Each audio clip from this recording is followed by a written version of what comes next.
அன்பான மக்களே, நம்மளோட சுவாமி வந்து தெலுங்குல ப்ராஜெக்ட் பண்ணுறாரு இல்லையா, அதோட பூஜை ஸ்டார்ட் ஆயிடுச்சு அப்படிங்கிற மாதிரி சொல்லியிருக்காங்க. அது ஒன்று நம்ம தெலுங்கில் பண்ணுறாங்க. நம்ம நீ நான் காதலில் பண்ணிட்டு இருந்தாங்களே ஹீரோயினி, அவங்க வந்து தமிழில் ஒரு சீரியல் பண்ணுறாங்க அப்படிங்கிற மாதிரி சொல்லியிருக்காங்க. ரேஸ்மா இவங்க இப்போ இதில் கூட பண்ணிகிட்டு இருந்தாங்க இல்லையா, பாக்கியலட்சுமியில் கூட அவங்க வந்து ராதிகாவை பண்ணிட்டு இருந்தாங்க இல்லையா, அவங்க வந்து அந்த ப்ராஜெக்டில் அவங்க இருக்காங்க அப்படிங்கிற மாதிரி.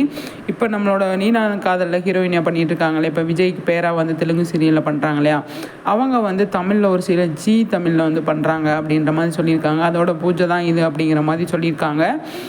அவங்க 2 சீரியலுமே வந்து பண்ணுறாங்க, தெலுங்குலையும் தமிழ்லையும் பண்ணுறாங்க அப்படிங்கிற மாதிரி. இப்போ நம்ம சுவாமி வந்து பண்ணிகிட்ருக்கா இல்லையா, தமிழ்லையும் தெலுங்குலையும், அது மாதிரி அவங்க அங்கே ரெண்டுலேயுமே கமிட் ஆகியிருக்காங்க அப்படிங்கிற மாதிரி வந்து சொல்லியிருக்காங்க.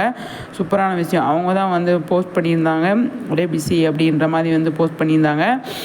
அவங்களுக்கு வந்து சன் டிவியில் இல்லை, நம்ம விஜய் இல்லை, ஜி தமிழில் வந்து பண்ணுறாங்க அப்படின்னு. என்ன ப்ராஜெக்ட், எந்த மாதிரி இருக்கும் அப்படின்னு சொல்லி தெரியல. அதில் வந்து நம்ம ரேஸ்மா இருக்காங்க, அவங்க வந்து இருக்கிறதுனால நல்லாயிருக்கும் அப்படிங்கிறத எல்லாருமே வந்து சூப்பராக வந்து கலக்கிட்டு இருக்காங்க அப்படிங்கிறதான். இப்போ இந்த புது சீரியலை எப்போ இருந்து லான்ச்